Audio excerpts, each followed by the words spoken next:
does not form electric current. क्यों भाई? हमने तो डेफिनेशन बनाई है, charge moves it makes a electric current. लेकिन I give you one example, whenever charges are moving we will put a cross section, एक gate बनाएंगे and we will count एक सेकंड में कितने इलेक्ट्रॉन गए। The same thing we do here, we put a cross section here and we keep counting. एक second में हमने क्या देखा? 1 कितना हो गया टोटल? 0। वेलोसिटी ले रहे हैं ना, velocity has got a direction, एक इधर गया एक इधर गया इसी कंडक्टर में। अब हम फिर काउंट करते रहे, within 1 second 1 crore have gone this side, 1 crore have gone this side. क्यों? क्योंकि ये हैं कितने? They are in billions of trillions and trillions. तो प्रोबेबिलिटी क्या है? At any particular moment what is the direction of electrons motion? Answer any direction. हमारी 8 directions होती हैं, this this this this this this 8 direction है। और electron कितने हैं? Trillions, billions and trillions. तो इन सब इलेक्ट्रॉन की किस डायरेक्शन में जा रहे होंगे? तो हम क्या मान लेते हैं कि सभी डायरेक्शन में ये जा रहे होंगे। अब कोई भी एक जगह हम गेट लगाएंगे तो जितने इलेक्ट्रॉन इधर जा रहे हैं उतने ही इलेक्ट्रॉन इधर जा रहे हैं। ठीक है, ऐसा गेट लगाते हैं तो जितने इधर जा रहे होंगे उतने ही इधर जा रहे होंगे। सम 0, सम 0। So all the electrons have got certain velocity. Velocity of one electron is u1, velocity of second is u2, and so velocity of an electron is un. If we make them vectors and do the vector addition, then what do we find? That this comes out to be 0. What is u? Thermal velocity of electron.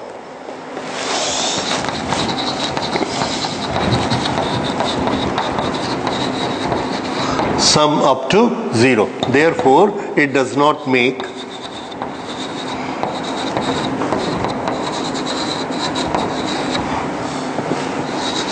any electric current. क्योंकि electric current का हमारा formula क्या है? Q upon T, और Q को हमने पढ़ा है क्या होता है? NE upon T। और इसमें जब हम टोटल करते हैं, when we do the total, how much is the total? 0। तो n का नंबर कितना हो गया? The number of electrons crossing this section in one direction is नहीं, in all directions is 0. Therefore the current is 0 due to thermal motion. ये समझ आ गया? Okay. अब अगर थर्मल मोशन से करंट 0 होती है तो फिर हम करंट कैसे बनाएंगे? एक कंडक्टर में करंट कैसे बनती है? There is another motion of electrons which forms current. वो जो मोशन है, वो मोशन को हम कहते हैं ड्रिफ्ट मोशन। ड्रिफ्ट क्या होता है और मूव करना क्या होता है? ओके, थोड़ा सा इसको आप समझ सकते हैं। हिंदी में ड्रिफ्ट का मतलब होता है खिसकना। खिसकना, जैसे हम ऐसे लाइन में चल रहे हैं एनसीसी में, ये 1 2 3 4 ऐसे लाइन में जा रहे हैं, ये बार बार मेरे से टकरा रहा है तो मैं इसको बोलता हूं थोड़ा खिसक जा, तो ये चलते चलते चलते ऐसा हो जाता है। तो ये क्या हुआ? ड्रिफ्ट हुआ। पानी फ्लो हो रहा है रिवर में और उसमें एक बोट जा रही है। ये देखिए, ये चौक से बोट को मैं दिखा रहा हूं, ये बोट भी जा रही है। अब थोड़ी देर इधर खिसक गई, फिर एक किनारे की तरफ खिसक गई, फिर एक किनारे की तरफ खिसक गई। तो इस बोट के पास 2 वेलोसिटी है, एक पानी के साथ ही बहते जा रही है और दूसरा किनारे की तरफ धीरे धीरे खिसकती जा रही। ये ड्रिफ्ट है, किनारे की तरफ खिसकना, ये ड्रिफ्ट है। अब ये आगे भी जाती है और थोड़ा थोड़ा सा खिसकती भी है। ये खिसकने के लिए इसे क्या चाहिए? ये दूसरी डायरेक्शन की स्पीड है तो इसको एक पुश चाहिए, एक धक्का चाहिए जो उसको इस डायरेक्शन में ड्रिफ्ट करे। अब धक्का किसको देना है? धक्का हमने इलेक्ट्रॉन्स को देना है। अब इलेक्ट्रॉन्स को धक्का देने के लिए क्या चाहिए? इलेक्ट्रिकल फोर्स, जो कि एक इलेक्ट्रिक फील्ड से बनता है। तो इलेक्ट्रॉन्स पर धक्का देंगे, इलेक्ट्रिक फील्ड हमें चाहिए, जिस डायरेक्शन में हमको ड्रिफ्ट कराना है उस डायरेक्शन में। तो जब इलेक्ट्रॉन जाएगा, उस पर पुश लगेगा तो वो एक तरफ खिसकना शुरू कर देगा और जितने इलेक्ट्रॉन होंगे सब के सब एक तरफ पुश होने शुरू हो जाएंगे। ये उसकी ड्रिफ्ट। एक इलेक्ट्रॉन, दूसरा इलेक्ट्रॉन, तीसरा इलेक्ट्रॉन, सब ऐसा खिसकते जा रहे हैं और सबके ड्रिफ्ट की एक ही तरफ वेलोसिटी है। भले वो इधर चल रहे हैं लेकिन खिसक तो इधर रहे हैं ऐसे, और सब के सब इलेक्ट्रॉन एक ही तरफ, इसलिए इन सब का इफेक्ट बहुत ज्यादा हो जाता है। देखिए, इसे हम कंडक्टर में इस तरह से दिखा सकते हैं।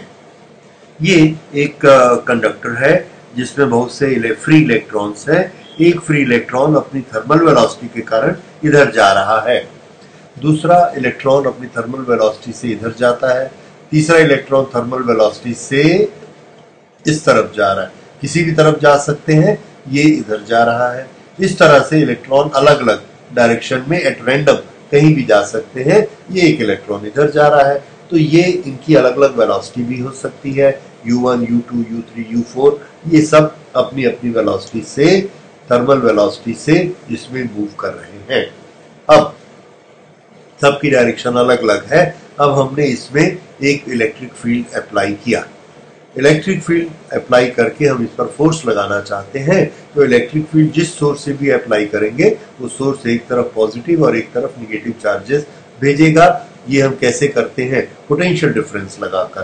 तो ये पोटेंशियल डिफरेंस लगाया, एक तरफ पॉजिटिव एक तरफ निगेटिव चार्जेस आ गए और dV/dr यानी इलेक्ट्रिक फील्ड यहाँ पर डेवलप हो गया, डायरेक्शन प्लस से माइनस। तो ये प्लस से माइनस, ये इलेक्ट्रिक फील्ड इस पूरे कंडक्टर में डेवलप हुआ।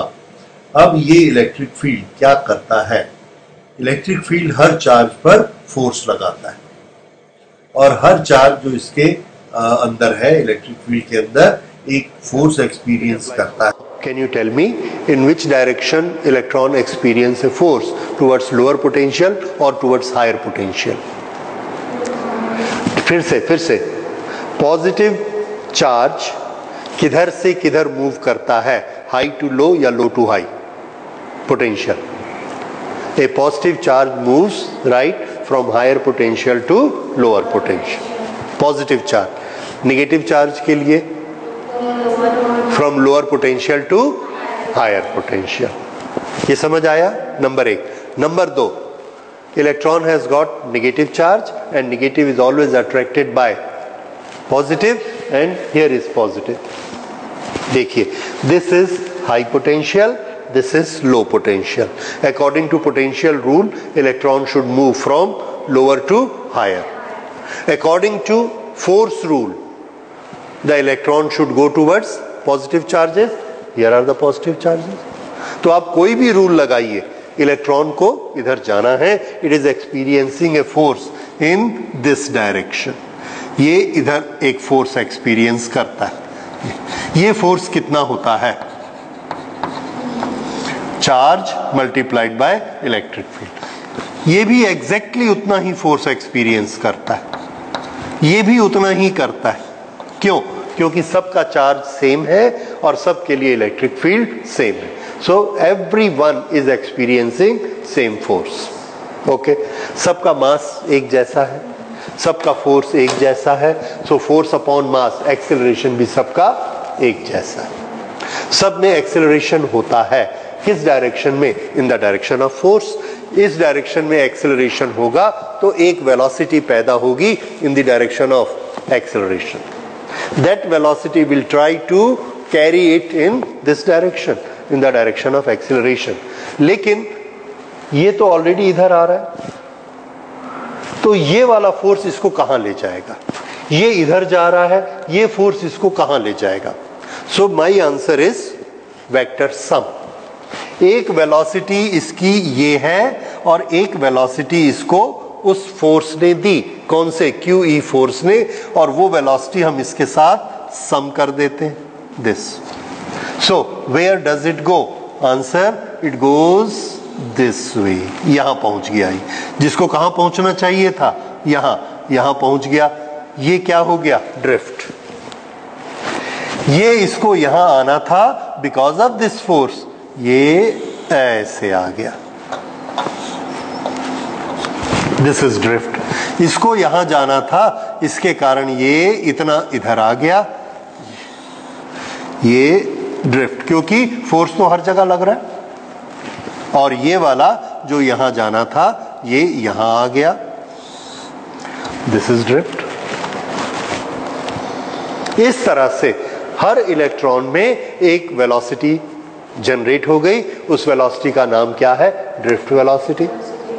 अच्छा, क्या इलेक्ट्रॉन ने अपना रास्ता छोड़ा? आंसर है नहीं। मैंने इसको बहुत बड़ा बनाया है, ये होता कितना है? 0.1 millimetre, 0.1, even less than that, इतना छोटा होता है, नेग्लिजिबल।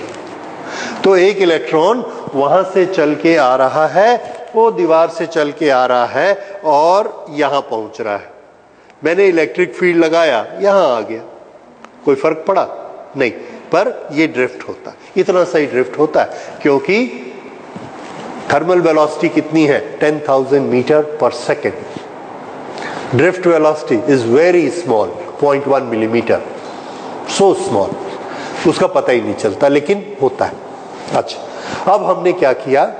सपोज हर एक में ड्रिफ्ट वेलोसिटी हो रही है। अब जादू देखिए, क्या ये ड्रिफ्ट वेलोसिटी इलेक्ट्रिक करंट बना सकती है, जो कि इतनी छोटी है, उससे करोड़ों गुना छोटी है थर्मल वेलोसिटी से।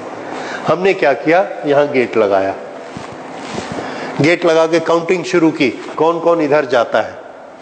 ये वाला ड्रिफ्ट के कारण ऐसा गया, ये भी ड्रिफ्ट के कारण गया, ये भी ड्रिफ्ट के कारण गया, ये भी ड्रिफ्ट के कारण, ये भी ड्रिफ्ट के कारण। कितना? 0.1 मिलीमीटर। पर कोई वापस गया? नहीं गया। क्यों? Drift velocity is only in one direction. Number एक।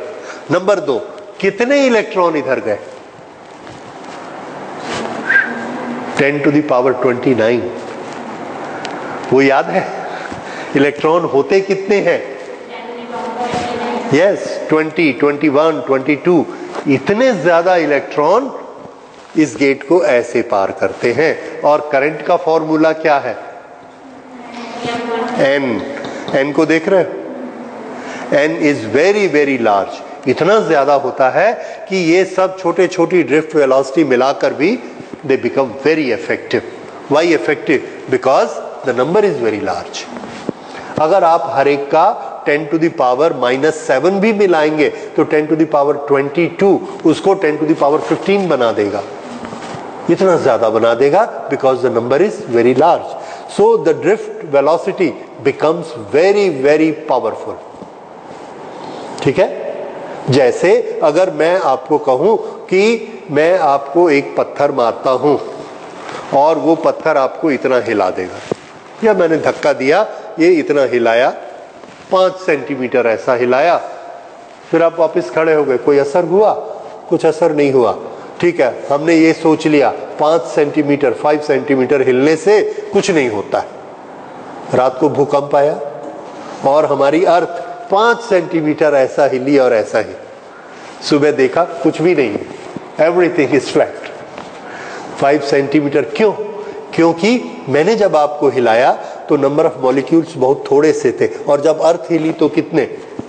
Yes, very large. तो टोटल इफेक्ट कैसा हो गया? बहुत ज्यादा। एक इलेक्ट्रॉन अगर ड्रिफ्ट वेलोसिटी लेता है, the current is very small, पर यहां है कितने? 10⁻20 प्लस। इतने ज्यादा इलेक्ट्रॉन्स अगर एक साथ ऐसा चलते हैं तो देखिए कितना बड़ा धक्का लगेगा। So it is drift velocity which makes electric current and not thermal velocity which makes electric current. So I hope now drift velocity is clear. Okay, when do we create a drift velocity? So when electric field is applied across a conductor, free electrons experience force in direction of higher potential, and while keep moving with thermal velocity they drift in a direction of force. This phenomena is called drifting, and this velocity of the drift is called drift velocity. Okay, this drift velocity is responsible for electric current.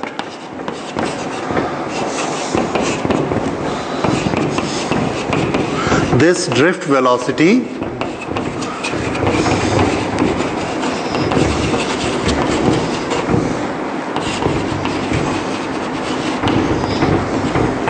why?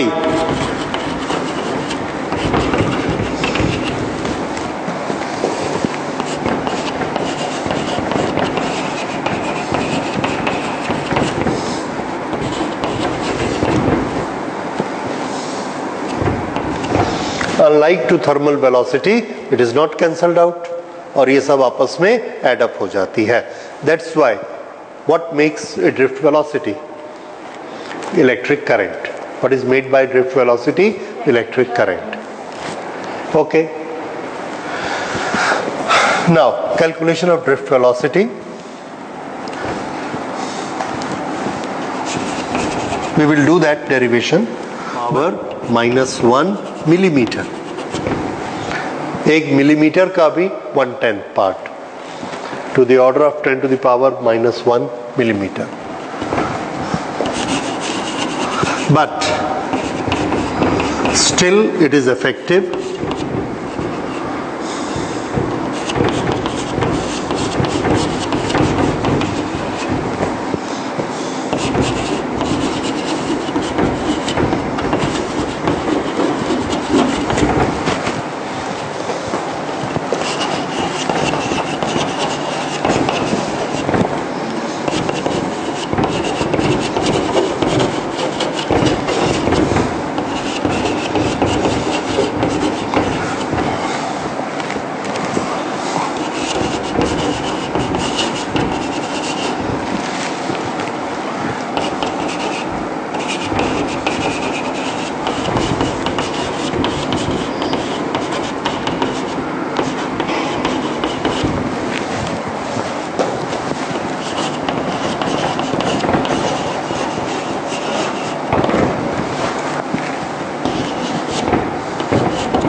और I का formula क्या होता है?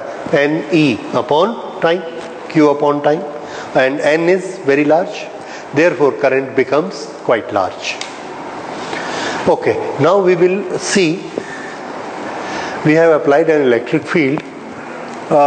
What are the things which affect drift velocity? Drift velocity किस पर depend करती है, किससे हम इसको बना सकते हैं? ठीक है, अब हम लोग ये स्टडी करेंगे. We will derive an expression for drift velocity. Drift velocity की कंडीशन हमने पढ़ी है. इलेक्ट्रिक फील्ड लगाएंगे. Here is electric field.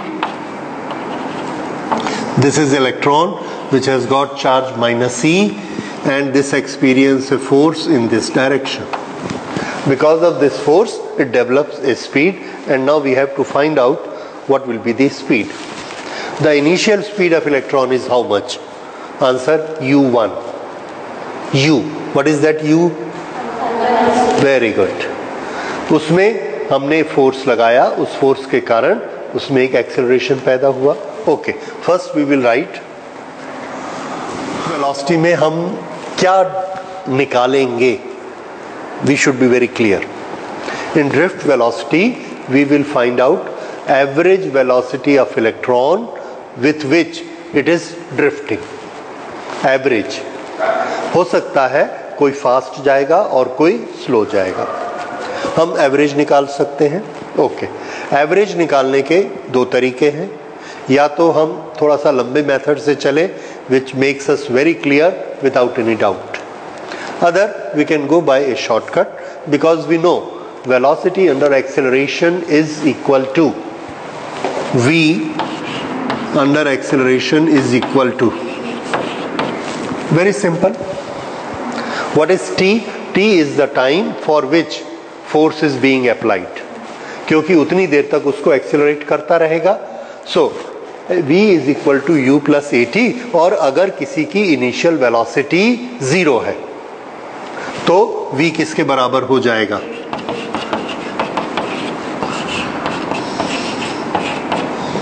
A T. What is A? Acceleration. What is T? Time for which this acceleration is applied. तो जो electron इसमें move कर रहे हैं उनको कितना टाइम तक एक्सीलरेशन अप्लाई किया जाता है, कितनी देर तक उस पर फोर्स लगता है, जस्ट थिंक, क्योंकि हमको टी चाहिए. सो आई टेल यू कितनी देर तक उस पर फोर्स लगेगा. Answer is when one electron is moving with thermal velocity it strikes an atom on the way. वहां पर वो गया तो उसने जो भी उसके पास वेलोसिटी थी यहां जाके जीरो हो गई. यहां से एक इलेक्ट्रॉन और निकला, या हम ये कह सकते हैं ये इलेक्ट्रॉन यहां से रिफ्लेक्ट हुआ.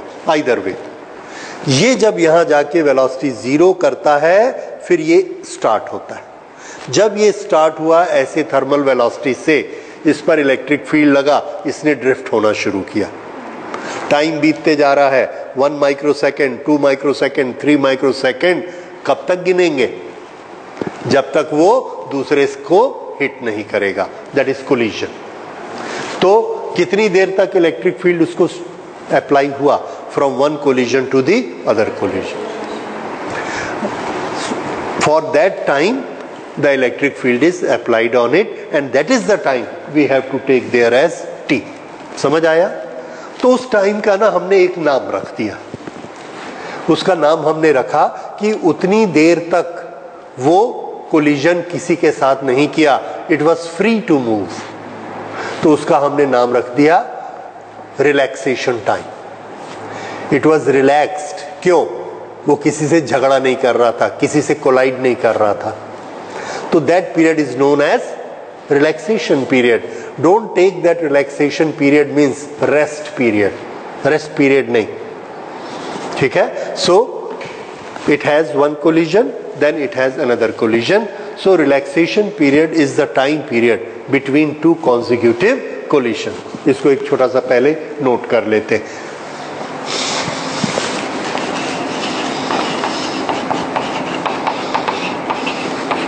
रिलैक्सेशन पीरियड और रिलैक्सेशन टाइम. इसका ना हमने एक सिंबल बना दिया tau. Is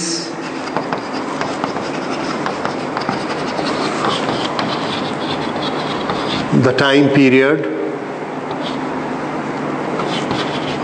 for electron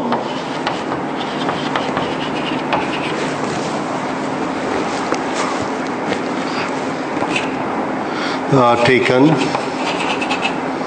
or time period elapsed between two consecutive, एक के बाद दूसरा.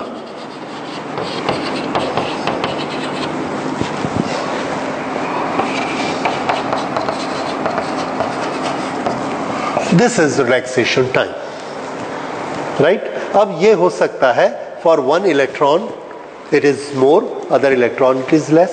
कभी हो सकता है सामने वाला इलेक्ट्रॉन इसके नजदीक आ गया तो थोड़े से टाइम में टकराएगा और बाद वाले इलेक्ट्रॉन के लिए ज्यादा लंबा टाइम मिला. तो हम क्या करते हैं, हम सब टाइम का इमेजिन करके हम सबका एवरेज निकाल लेते हैं. जैसे एक कोलिजन के लिए टाइम लगा t1, दूसरे के लिए लगा t2, तीसरे के लिए लगा t3 और nth के लिए लगा tn. सबको ऐड किया, n से डिवाइड कर दिया.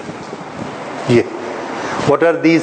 t time period, relaxation period for individual electrons. इन सबको एडिशन करके एवरेज निकाला और इसको हमने टाउ लिख दिया. This is average time period, average relaxation time period. समझ आया? ओके. तो हम क्या देखते हैं, जिसके एटम ज्यादा खुले खुले होते, दूर दूर होते हैं, सबका हमने एवरेज निकाला 5 माइक्रोसेकंड. जिसके सब एटम नजदीक नजदीक होंगे तो हर एक स्ट्राइक थोड़ी थोड़ी कम होती जाएगी. तो हमने देखा एवरेज रिलैक्सेशन पीरियड 3. तो हमको पता लग जाएगा कि या तो इलेक्ट्रॉन की स्पीड ज्यादा है, जल्दी जल्दी टकरा रहे हैं, या उनका डिस्टेंस कम है. There may be any reason.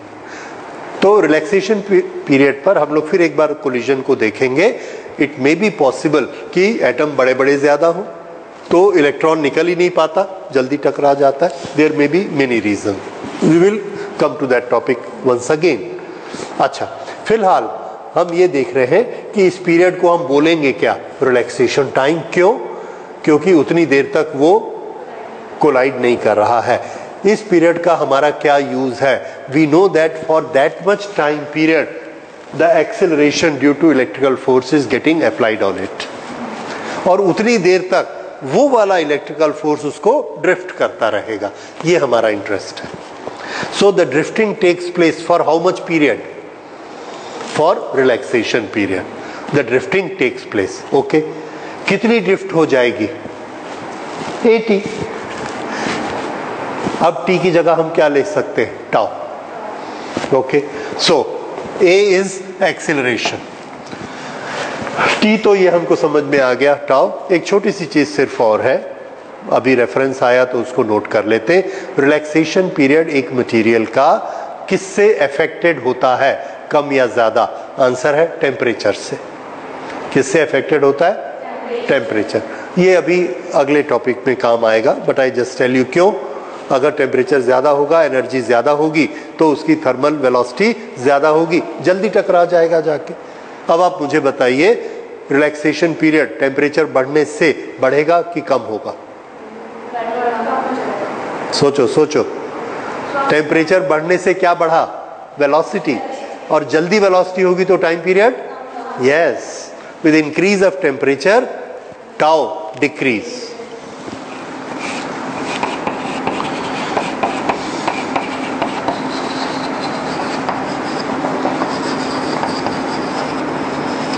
Okay, तो relaxation period is a function of which quantity? What is answer? Temperature. Understand? Okay, तो ये बड़े अजीब अजीब आंसर आएंगे इसमें। Okay, so relaxation period is a function of temperature. Anyway, acceleration. Acceleration we know it is force upon mass. Electron के पास mass है? Yes, mass of electron, because it's a particle. Electron पर force लग रहा है? Yes, अभी हमने लगाया कितना? Charge into electric field. What is its charge?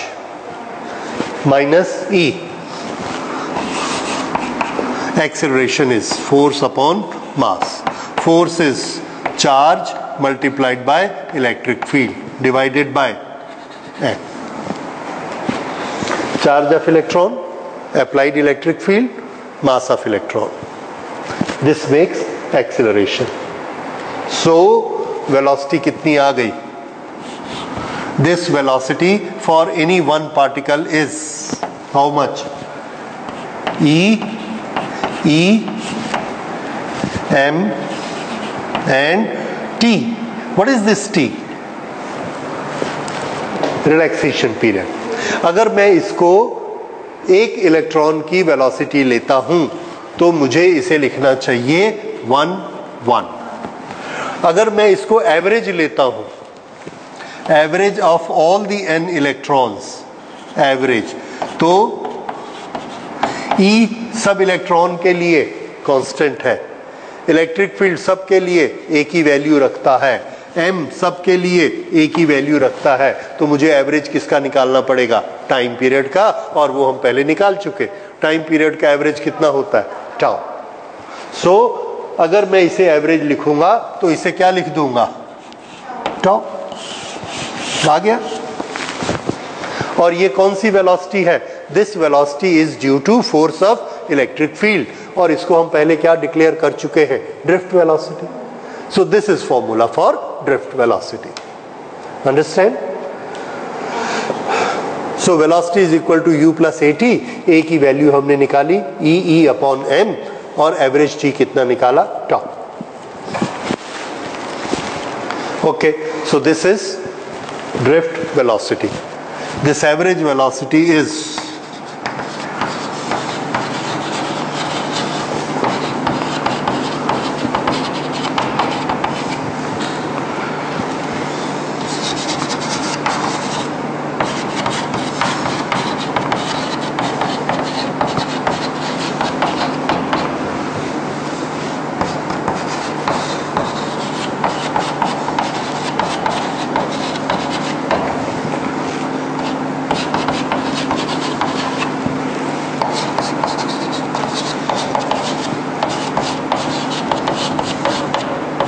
This is drift velocity.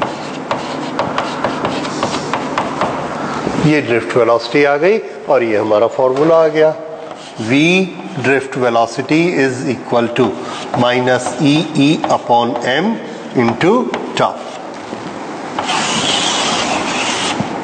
अब जैसा कि हर फॉर्मूले के साथ होता है, हम देख सकते हैं कि इसकी डिपेंडेंस किस किस पर है।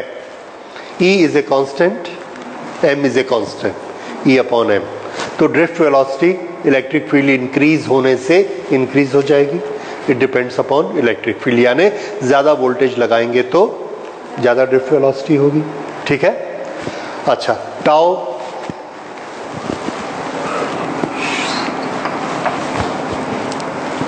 टाउ डिक्रीज होगा तो ड्रिफ्ट वेलोसिटी क्या हो जाएगी? डिक्रीज। टाउ कब डिक्रीज होगा? So my question is, if the temperature increase, what happens to drift velocity? Yes, समझ आया? And this is a very very common question. Note कर लीजिए। क्या V drift depends on E and tau? Of course, E upon m तो है ही, पर वो electron के कांस्टेंट है। This so drift velocity depends upon E and tau. If temperature increase, tau decrease, therefore VD decrease. All these small questions are asked as 1 mark questions and you must remember this. उस समय आपको इसकी dependence याद आनी चाहिए. So this is our formula for drift velocity. Now for the students I would like to say one thing more. In certain reference books, मैं नाम नहीं लूँगा, पर कुछ बुक्स में एक लंबा डेरिवेशन बनाया हुआ है जिसमें U1, U2, U3 को यूज़ किया है, हर एक के साथ 80 को जोड़ा है, फिर उनका एवरेज निकाला है, but finally it comes to this. You don't need to go for that longer formula because we have already said that sum of all U is 0. We are not taking it into account. इसलिए drift velocity का this formula is good enough. NCERT ने भी यही formula use किया है, आप भी यही डेरिवेशन यूज करेंगे एंड लंबे रास्ते से जाने की जरूरत नहीं. Even if you derive with this, that's fine, that's good. ठीक है, ओके. सो ये ड्रिफ्ट वेलोसिटी सिर्फ बनी, इलेक्ट्रिक करंट नहीं बनी. अब हम ये देखना चाहते हैं कि हम तो इलेक्ट्रिक करंट निकालना चाहते हैं. इलेक्ट्रिक करंट कैसे बनती है? अभी तक इलेक्ट्रिक करंट नहीं बनी, अभी तक क्या हुआ है? Drift velocity. So from drift velocity we will make a conversion to electric current. Just 5 minutes.